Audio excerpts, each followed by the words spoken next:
Well, good Thursday morning out there, all you coffee drinkers. Here we are back, episode number 6 with the Road Dog Coffee Podcast. Spencer and I, we apologize for not going live Saturday from the truck show as promised. We had some technical difficulties, but we're back, Yes, and we we're going to did. go over that show and just chit chat a little bit and have a good time. So sit back, relax, We go. couldn't find internet. Couldn't. It was something else Oh out there, God. man. There's Yeah, it something else was. out there. But sit back, relax, go fill your cup of coffee, and we will be right back after this.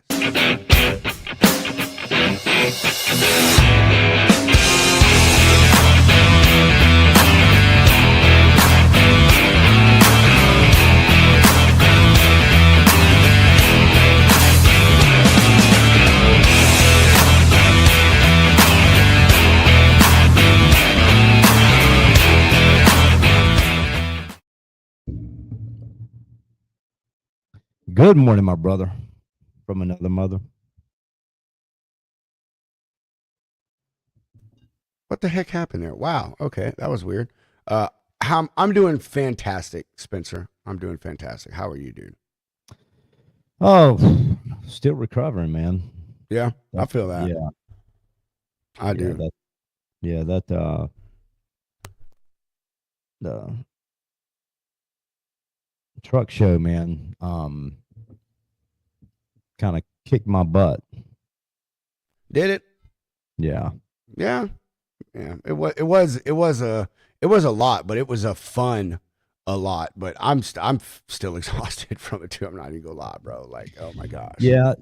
Sean, my partner in crime. I mean, you do the truck shows like Mayberry and all the other ones, but the Star Stripes and White Lines, man, that was just, I don't know if it was just the excitement of it, watching the trucks run around the track and, the show trucks and the folks that, went out in their personal cars or, what, but, I mean, it was, plus it ran into the night. I mean, we had people coming up still at 6:30, 7:30 buying coffee and cigars.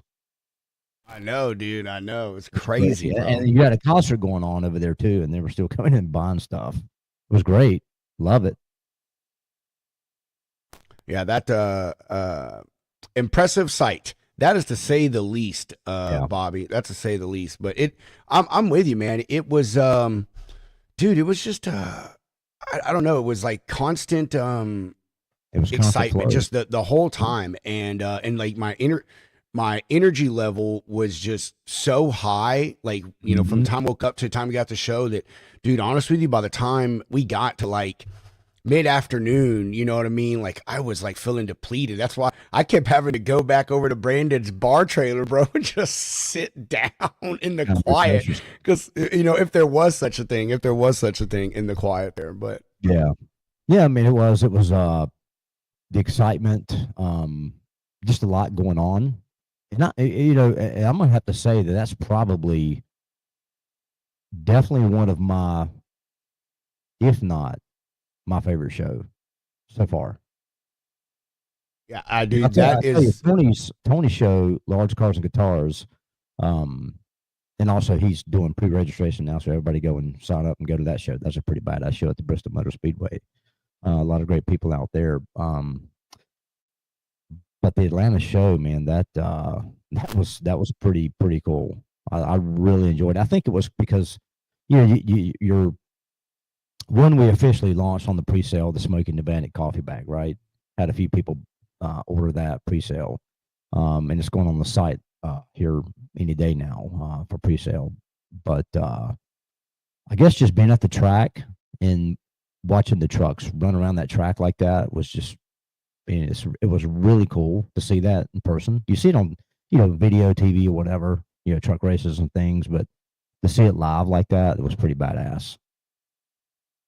badass is not the word for it. Nate, I wish you could have been there too, bro. Man, I'm telling you, Nate, this one, Nate, is one you need to put on your list to just like go chill, bro. Mhm. Like, no, don't go do anything besides just go see it. Like, Yeah. this thing was a spectacle, bro. I mean, it really was. I mean, it was honestly. I can't speak for other people that were there, like doing media, but there were times for me it was hard to remember that I need to take photos and photos and videos and talk to people because it was just so much going on. Anyway, I was just focused on all the fun. And what got me is I thought like the trucks. Matter of fact, we're talking about this. I'm gonna pull this stuff up here. I only thought they were running the trucks around the track at night, and dude, they were doing it like all day long. You know, Mhm. from the time we got there till, I mean, I don't know, till everybody left at night. It was absolutely crazy. So I thought that was pretty cool. Not only were you getting to walk around, and just see the trucks and stuff, man. But in the background, you had trucks just going around the track all freaking day long, man. So That was neat. I thought that was really cool, and I didn't expect that. We are all stoked about the new brew. Bobby agreed. The Smoking the Bandit. Smokey and the Bandit. Yeah. I tell Sean you right now. O'Neill. I know by far my that's yeah, it was a great one, wasn't it? Yeah. So I've got, and I'll get to that in a second, but I've got, talking about the trucks going around around the track. The last night we were there, as we were, in the process of, tearing down the booth and everything, uh, Sean and I, who else was it? It was Steve Talamo was there. You and Hunter were like MIA. I don't know where you guys were. You're probably in the bar. We Chair. were. I don't know where. Oh, Hunter was getting Yeah, footage of the track, and I was in the yeah, bar car. right. So we walked over to the track because you could kind of get up near the wall right there, at pit road. And I can't remember the guy's name that drove the bright orange truck, the show truck. It was all lit up. He was coming around the track, and then he was, on his final lap, he was coming down. And I'm kind of, uh, chuckle, showing the video, and he just busted out laughing. But as he was coming in pit road, I had my phone up and filming him coming in, and as he was passing by, I was kind of following along, with his truck, right, and about he had just slightly passed me. I was like right there at the part where his fifth wheel was or something, and he hit his horn, just to toot his horn, like that scared the shit out of me. I almost dropped my phone because I didn't expect that. And on the video, when I had the video going, I mean, I've got it going good, and then he hits that horn. I mean, I kind of lower my phone, a little bit, but I'm like, you sucker. Sean, we're going on a cross country trip again. Sean said, "Land the plane, Yeah, bro."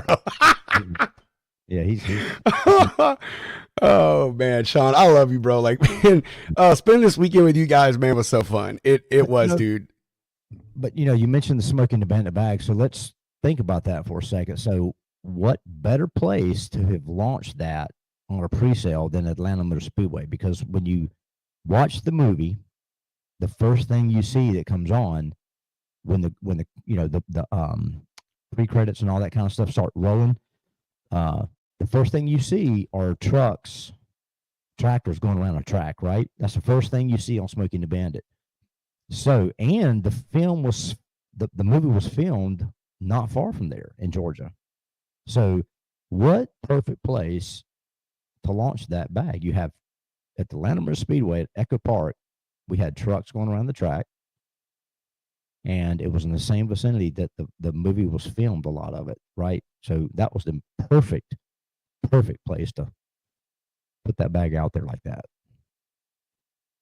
Yeah, man, it was the perfect venue, bro, to unleash it, and I love it. I And love the Road Dog design on the Cigar, bag. and Road Dog Cigar Company officially Yes, launched. and those things So killed it, dude. Those things it outperformed killed it. yeah, it outperformed coffee. We had one guy um, from Real Work walk over, and he actually bought 20 cigars. Oh 26. yeah. God, what was his name? It was the CEO guy, Chad. No, not Chad's the driver. Josh was one of the guys that bought one, and I don't know the other guy that was there, but yeah, I know. I remember I was standing right there, and the dude, he got that one and then just grabbed a handful. I was like, holy crap. Yep. It was exciting, man. There was a lot going on at the show. I can't wait till next year to see if they can top it. I want to. I don't know. I mean, I say it'd be pretty hard to top it, but you can always go bigger and better. I think this one was fantastic. I wasn't there last year.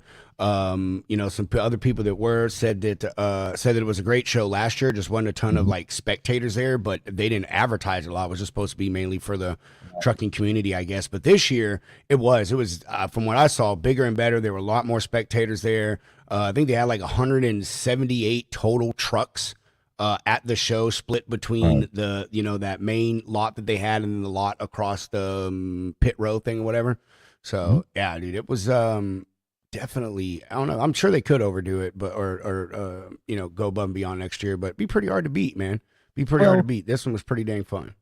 yeah, it was. I think I'm gonna throw I think I'm gonna throw Sean's hat in the ring for performing. I think they need to get Sean on stage and let him perform for like 30 minutes or so. Right? What do you think? I'm down with that, bro. Let's say we do it. Get him and Long Haul Paul to do a duet. Oh yeah. Oh yeah. Yeah, he And was. there was some dope there, dude. All the trucks there, like I love that there was stuff there that I've never seen before. Mhm. Like this thing, man. This is just some guy's toy, man. Like the Yeah. truck he works at sometimes, but he bought this just as a show truck, man, for his company to represent it. And this thing has we don't even know how many lights this thing has on it, dude. And the sound system on this was absolutely it was a monstrosity, but it was an amazing sounding monstrosity. Oh yeah. When I walked over to the real work um booth that they had, well, not really booth, but their trailer and stuff, but they had a cigar with that guy. And I was walking over. You had Bottomley there. They had their truck there with the sound system, and um, but there was one guy there that was, man, he was thumping it. Good God, that thing was like freaking like been in a concert. Yeah, dude. There's a lot of a lot of ones there with some good sound systems. You're right, Oh and yeah, I like to say I know who you're talking about with the system, but there's so many I don't know. I oh know, yeah. dude. This truck right here was absolutely disgusting, man. This whole dragon motif that this guy had on this Mm-hmm. truck, man, this thing was that's what I mean. And I've never seen this one. Have never seen this at any Yeah, just show look at that I've been the to. airbrush and the detail of that thing. I know, man. It's It's it's it's insane. absolutely ridiculous. I got a good shot of this truck. When he was leaving to go around the track, it was right at dusk, and he had all his lights and stuff on. I got a really good rolling video of Oh, this I bet guy. that was bad. Yeah, dude, this is that's what I mean, man. Like this, and I mean, look, both these trucks next to it. I've never seen both of those trucks next to it either. That orange one, that's a beautiful 359 there. This one, I believe, is Mm-hmm. a 379. But man, it was just it was amazing, and it was Oh, well, and it wasn't. Here's something else that I liked about this show, man, that we had some complaints about from other shows, and that's that they stacked the damn trucks right on top of each other, man. You know what I right. mean? Like there's no space. There's like enough space for you to walk between it. You know what I mean? But there's no good space for you to get good shots, and I don't know, man. I don't. The here every truck was spread out like that was a really big plus to me. I like that, man. So and like even this, they had this is concepts by Rowan. The dad, he does all of the or a lot of the artwork for a lot of the truck shirts that people see with the cool I Mhm. don't know, I have to show some graphics to it or whatever, but really cool stuff. This truck, this Suburban, man, his 17-year-old headlined the build on this, man. His name is Josh too. Just Wow. an absolutely beautiful thing, man. 17-year-old kid, like, was involved in so much of this, man. Quite a beautiful thing. But they had all kinds of stuff there, man. And then they had all kinds of cool cars and Jeeps, and it was a Mhm. great freaking mix of everything, man. Like this show was Oh yeah. definitely top notch, man. 1,000% top notch. Yeah, it was. I mean, there were some gorgeous trucks, and you're talking about the trucks running around the track. Was it? You mentioned you think it was Brandon's truck that hit 114 miles He an said he hour? said he hit 115. I got a 115. video of it Yeah, right here. that's Let me crazy. see. That's not it. I thought I had a wide angle video of him, but I don't think I do. This is him Yeah, right here, though. This is him right here in that blue truck right there. right. Yeah, because I commented on a Facebook post about it. Yeah, I think Hunter has the actual video where he hit where he hit 115. Yeah. I Because know you it know was they did like several laps around. yeah, I was watching one video and I guess I don't know if who was in the passenger seat with the guy, but um, he was talking about he was trying to hit 100, but he got to 99. And people don't realize that because I mean I've driven a cup car, uh, around Charlotte, and I was pinging between 168 to 170, and I hit 170 for like just a couple of minutes or something because it's really hard to get those cars at the speed because the way you know you've got to balance out your pedal and um you just kind of find your groove. But to do it in the tractor 114 115 miles an hour and you're sitting that high up is pretty impressive. And I know Steve's son, he kind of talking Ethan. about MIA. He did. Ethan went MIA, and next thing you know, Steve's like, well, hell, he's in one of the trucks doing laps with somebody, and he's sitting there trying to film. And so after when we got back to the house that night, um, when we all that last night we ordered the pizzas and stuff, and he was telling a story about it, but he was actually holding the camera and holding on for dear life because when you're on that track and you're hitting those banks, when you're driving, you don't really feel it. But when you're on that passenger side of that vehicle, that car or that truck, it literally feels like you're going to lift off. And I'm not joking because I've done it. I've felt that. I've had that experience, but it literally feels like you're going to fly off the track when you hit those banks. I can only imagine you're sitting in a tractor that high up, what that feels like. He said it was freaky as heck. It was cool, but it was freaky. I bet, man. I've seen some videos from other people that were inside cabs of the trucks, and like one of them, I can't remember whose it was, but they looked over. And matter of fact, I think it was the guy riding with Bruce Wilson, I believe. But he looked over and he's like, "Holy crap!" Like I'm looking at the ground, and he panned the camera. Yeah. It is like there, you're looking at the ground, the concrete or whatever as you're going around those banks. So, and it does. They don't look like they're steep or whatever, but when you're there like in person, like they are, man. I don't know what someone told me what the degree of it is, but like they are, dude. They're slanted as heck. Even trying to walk up them, like you got to kind of lean forward to walk up those things. Oh yeah, yeah. And like Bristol, you can't. I mean, just like a bowl. I mean, You're right, dude. That one was nuts. The banks. I mean, you are struggling to do that, and and you got to maintain a certain speed too, or you slide down you hit those banks, you'll slide down the track to the bottom of it, then you wreck. So I was watching those guys going around. I'm like, please God, don't let anybody lose control of that truck because that will be devastating. But nobody did, thank God, man. It was a a great show, and like I said, I mean, I can't wait till next year. I really can't. That was just a cool venue to do this.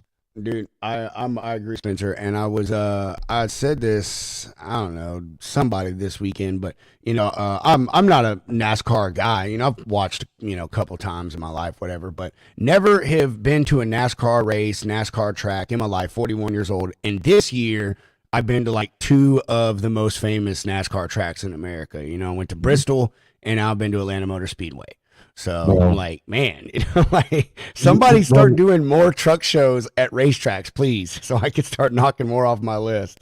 Oh, it'd be cool to do one in Charlotte, but I mean, hell, to rent that track could be crazy expensive. But so when you're out there on the track, now you think about NASCAR, and you've got 40 plus cars out there running 170 to 180 miles an hour, all bunched up together, 3 wide, going into those turns. I guarantee you, your butt is so tight, it ain't funny. I will easily. It's fun to watch in person. It really is. It really is. I mean, because I bet so. It gives you an appreciation of the talent that those guys have to drive the cars and stuff. Because when you're that many, you're 3 wide, going through those turns like that and hitting those banks, and you're bunched up just you're bumper to bumper. Yeah, that's nervous as steel right there. But it was a good show. I mean, it really was. I think Bennett, family. They did an exceptional job with advertising it, getting the word out there, getting the trucks in, um, you know, giving everybody an experience that I hope everybody went away with like the wow factor. Like wow, this is really cool. Can't wait till next year. I second that, sir. That's exactly what I got from it, and honestly, it's a great way to end the show season, dude. Like seriously, like that show was yeah, Talladega, Bobby. That's right, where I need to show Talladega. Oh, yeah. Excuse me. Yeah. Great way to end the show season, man. It really was like that one. It wasn't just a regular truck show, man. They did pull out all the stops for that. It was super fun. Most of the people there, the trucks there, like we knew a good majority of them. Throughout the year, we have made those relationships and stuff like that. And so it was good seeing our some friends win. Kenny Ziegler, man. Seeing his truck take best of working class was absolutely crazy. And just all the people that got invited there, that got to put their trucks on display, and in a beautiful setting, man. It's not very often you can get a bunch of 18-wheelers that aren't pulling the NASCARs, into the track, but inside that track in the infield. So, and I've seen some beautiful pictures that people have taken, with the stands and stuff in the background when they took pictures of their truck. So, it was absolutely freaking amazing. Speaking of ending, a couple of things. So I'm gonna jump into something real fast that we were discussing. But, speaking of ending, so Saturday night when we were leaving the show, we packed up and put everything in the car. Sean and I were pulling out to head back to the house, right? And we were going down. We come out of the garages and stuff, and we were going down to the exit, where the tunnel is. But I got distracted, and I don't know if I looked at a text or what, but I passed the tunnel. And we kept going around to like we were going to enter the track, right? The wrong way. And we had the trucks were coming off the track. So I'm going head to head with these trucks. And Sean was like, holy shit. He goes, what are you doing? I'm like, dude, chill out. We're fine. So I just kind of used it and just, did a U and whipped in behind one of them, and but it was like only like two or three of them coming off the track, but they were like really spaced out. But it was hilarious because he kind of freaked out and he was like, "Oh my god," And but dude, that infield was like, it was a little confusing, man. I'm not even gonna lie. Like, you come through the tunnel and then like you come up that little hill out of the tunnel, and then you just hit there, and it's like, okay, where do I go? You know what I mean? It's like if you make a left turn, you're hitting the track. Wrong way. Yeah, the wrong way. Yeah. I mean, maybe some signage or something. Maybe next year. But if you've never been there, you really. I mean, yeah, it is kind of confusing because when we first got there, it was like, okay, where do you go? But we figured it out. We made it. Made it through unscathed and stuff. But speaking of ending, you and I kind of touched on something this past weekend, and it's official and everybody in the world's seen it, but finally we have an ending to the government shutdown, right? So you and I were kind of talking about because you were flying from Texas into Atlanta, and then out of Atlanta back into one of the busiest airports in the country, and you were kind of like freaked out because they were starting to shutter airports and flights, and started what, Friday or Saturday? Saturday, wasn't it? It started. No, it was Friday. It started. Friday that it all started. So you were kind of like a little unnerved that dude. I was, bro. I'm not gonna get home, Dude, I was, man. Like I had like 3 contingency plans, like in case my flight got canceled or I couldn't make it through TSA. I mean, because they were talking about, it was going to be affecting the larger air markets and stuff. And obviously Atlanta's the busiest airport in the freaking world. I was stressed out about that. Yeah. But, with the government shutdown like that happening, and, with airports and the flights being shuttered. You and I had we were kind of engaged in some good conversation that it takes me back to 2020 a little bit. That that kind of gave me the idea to start Road Dog Coffee Company during the pandemic when everything was shut down.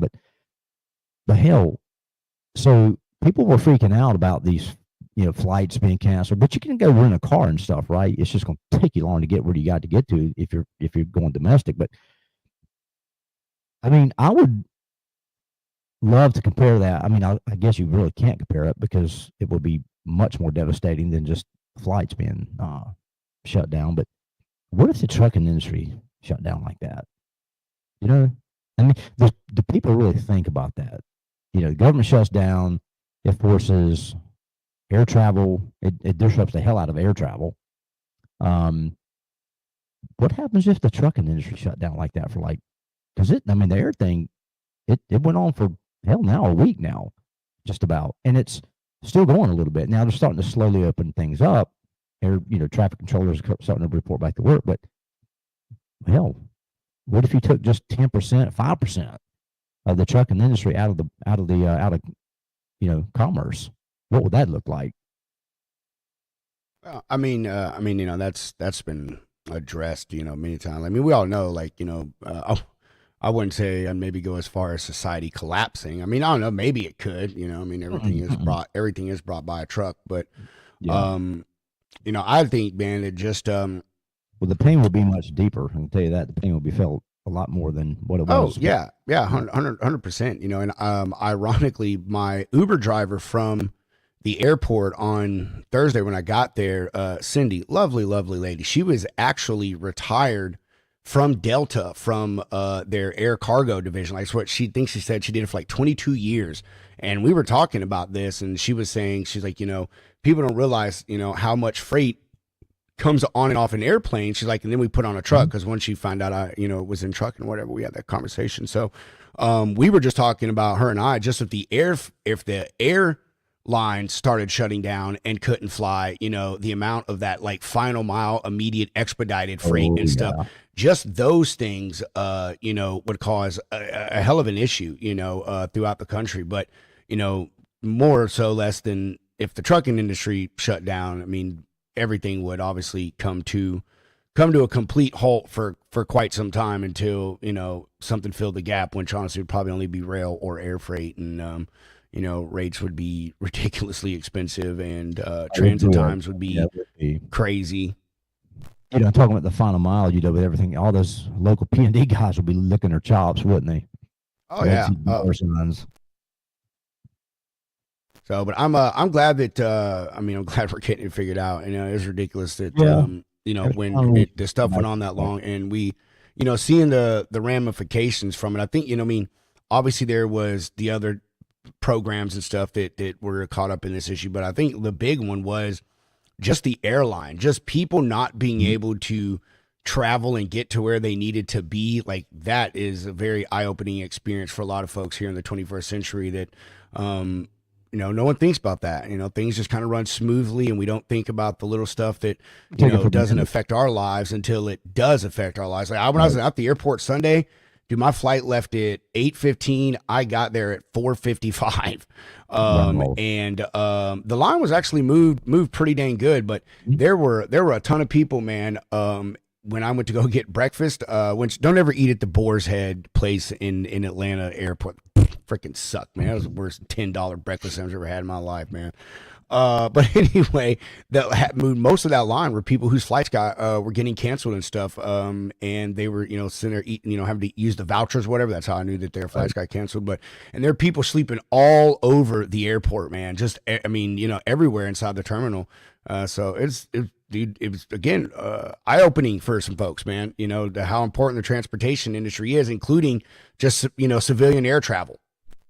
Oh yeah, well, and kudos to the air traffic controllers that showed up unpaid. Which they'll get back pay, but still, they weren't getting a paycheck, and but they were still showing up because just like your buddy in California said, that's an air traffic controller. You're right.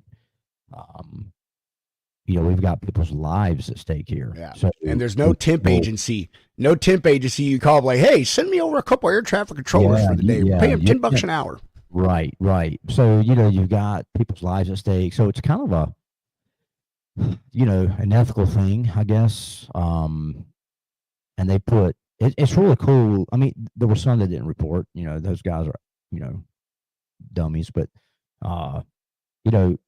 but it's really cool to see humanity at its best, meaning that they put their ethical side of them over money, like that, because they knew the importance of their job, and they knew what was at stake if they didn't show up, how devastating that could be.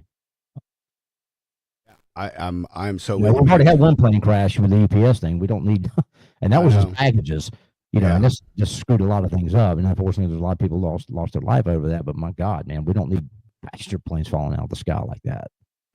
Yep, very true, man. And I'm with you on that. Kudos to them for all showing up and everything. And it's like my buddy said. He's like, dude, there's no one.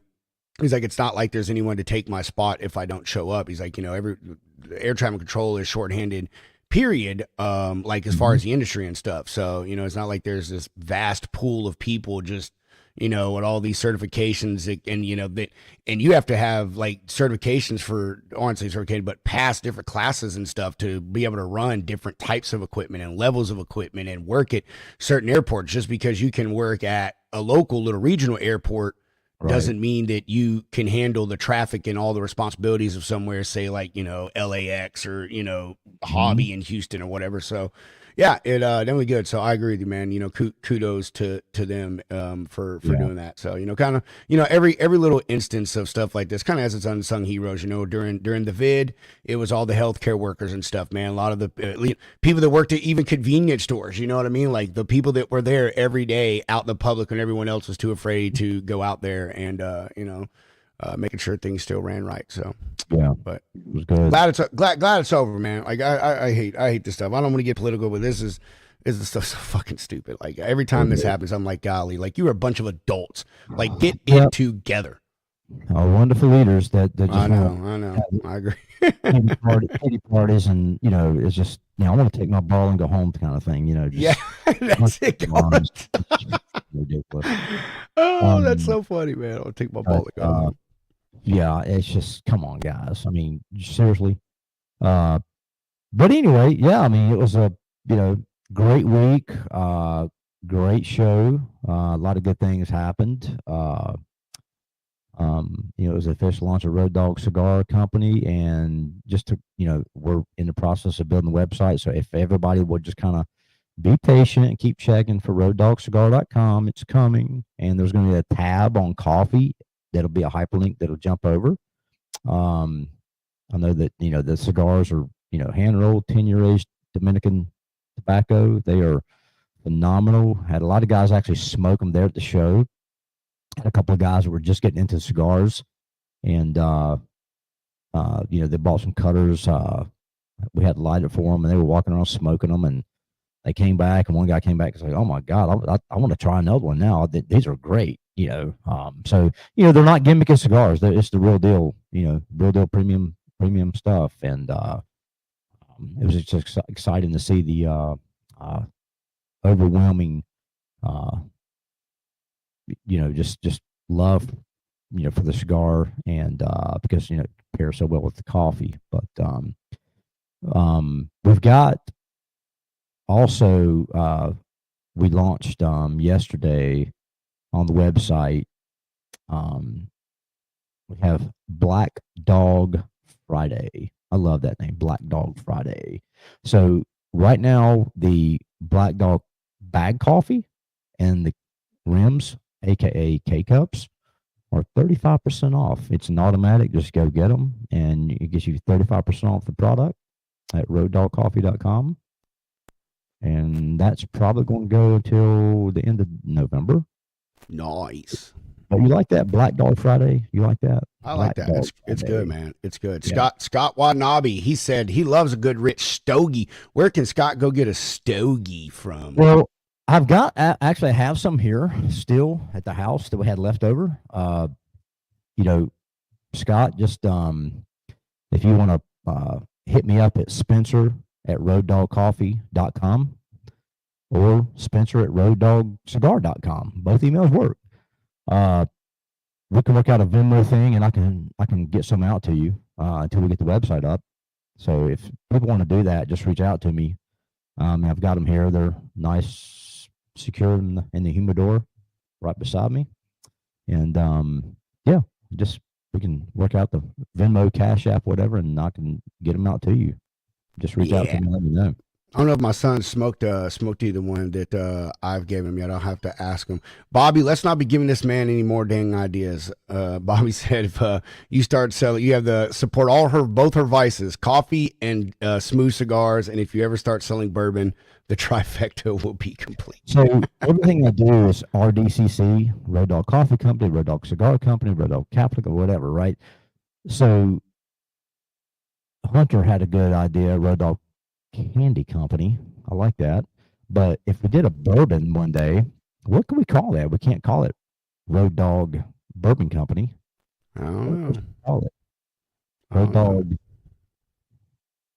I don't know. We'd have to think, bro. Something.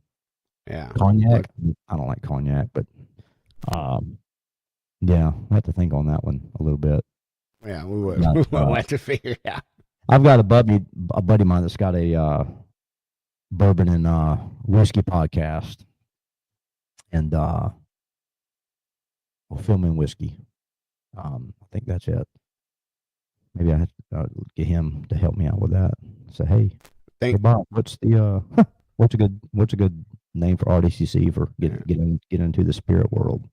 Yeah, well, we got an idea here. So, but thank you, Scott. I appreciate it. Happy belated Veterans Day to you, my brother.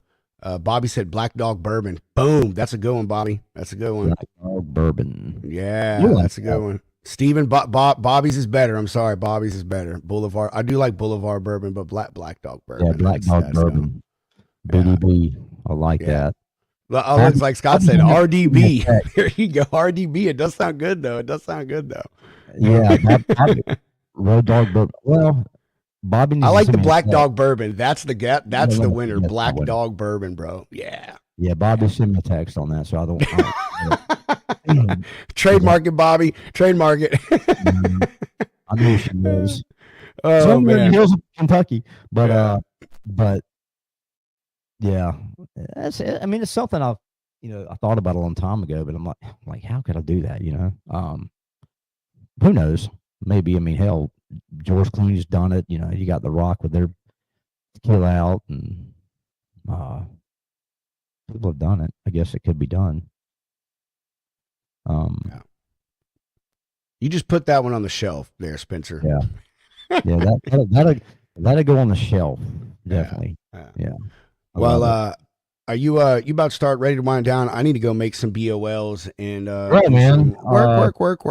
Yeah, it's time to go get engaged with the real world and try and generate some revenues. But yeah, so go roaddogcoffee.com, everybody, and take advantage of the Black Dog Friday. And when you get the coffee, something I've never really, I push it in person, but not over the air. But tag us at Road Dog Coffee Company on all social media. Look for the round medallion. Tag us with your photos with the coffee sitting by your coffee pot and put them in your own network. Spread the word, because word's everything, right? Words are very powerful. So spread it. Buy for Christmas gifts. Makes great Christmas gifts. But yeah, I mean, all the support we can get matters. So yeah. And like I said, keep watching for the cigar tab on the coffee site. Keep just be a little patient. And but if you want some cigars in the meantime, just reach out to me, Spencer at roaddogcigar.com or roaddogcoffee.com, and we'll get together via phone and we'll work it out, and I'll get some out to you. And we have some cool stainless steel cutters too. They're badass. Those I had are a lot of badass, fun on dude. those things. Yeah, those things are badass. Even my Yeah. son, when he grabbed it, he's like, dang, he's like, that's heavy. I was like, I know, that's a good weighted freaking cutter. It ain't all like flimsy, cheap metal like a lot of Yeah, them. and they're only $15 because like every other website you go to for a nice stainless steel cap cutter, those things are like $20. Yeah. Yeah, that one you had is really nice, dude. I agree. Yeah.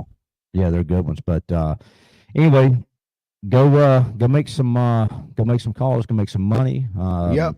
So I gotta do, gotta wrap this stuff up, and then I got a VA Yeah. I got such a busy day. I got a VA appointment at 10, and then I gotta get back, immediately take my son to work at noon, and then I got to boogie on back really quickly from that too, because I'm going on Nate Johnson's show this afternoon to talk about an ATRI report. So yeah, man, oh my God. And then I still got like, I don't know, 20 something calls that I need to make after that. Yeah. So yeah, it's going to be a hell of a day. Well, so in October, we did the cancer awareness segment, and so next week we're going to have, if he can make it, a good buddy of mine, Stephen Myers, the redneck trucker. He's going to be on either next week or the next, maybe. But he's going to, tell our story how, what happened to him in his truck while he was out on the road. Yeah. But I want to do a whole series, and you guys that are listening, send me an email, Spencer@roaddogcoffee.com. We want to do like a series of like highway heroes, meaning that drivers who do good deeds, out on the highways, saving lives, doing whatever. You got the Highway Angels program with the ATA, but I want to hear from you guys because we want to have some people on to share their stories, from the road, for doing good deeds and different things like that. So let me know who you'd like to see on the show, and we'll definitely line it up and get them on. Cool. But anyway, I love you, brother, as always. You too, man. So good hanging out with you last weekend, yeah. man. And yeah, we got like four months and 2 weeks until we all kick it off at Matt's. Well, most of us kick it off at Matt's. So yeah. Looking forward to that, bro. Yeah, Looking forward to we that. may be at the rainy show in Ocala, Florida, in February. Rainy Chrome Shop, rainy truck show. When is that? February? February, and yeah, we're thinking about going to that. We're thinking about Hunter and I thinking about going. Yeah, so we've been asked to come for coffee and cigar. That so probably do that show. But anyway, it's time to land a plane and jump off here and get at it. So yeah. Everybody, thanks for listening in and supporting Road Dog Coffee Company, and keep supporting it and take advantage of the deals out there right now. Everything Spencer just said. RoadDogCoffeeCompany.com. Some specials on there for the Black Dog Coffee. Spencer mentioned it, 35% off right now to at least the end of February. February. My God. November. Oh, shit. Till November. And if you want some cigars, hit Spencer up at Spencer@RoadDogCigar.com, right? Or is it cigar company? Yeah, or either cigar.com or coffee.com. Coffee.com. So either one. Hit them up. I'd love to get some out to you guys, and they're truly, when I tell you, they're not a gimmicky cigar. These are the real. I'd put them up against LFD, Padron, any of the big boys. I mean, I haven't smoked one yet, but they were a hit at the show, and 10-year-old Dominican tobacco. Yeah, they look and smell absolutely amazing. Yeah. All right, Spence. I'm going to I'll holler you later, man. And live life, and and every day for waking up. Yeah. We appreciate everyone hanging out with us. We will see you next Thursday with possibly Redneck Trucker. If not, we'll just have some folks on and we'll chill for like half an hour, 40 minutes. So y'all all go have a wonderful, productive day, and we will catch you on the flip side, ladies and gentlemen.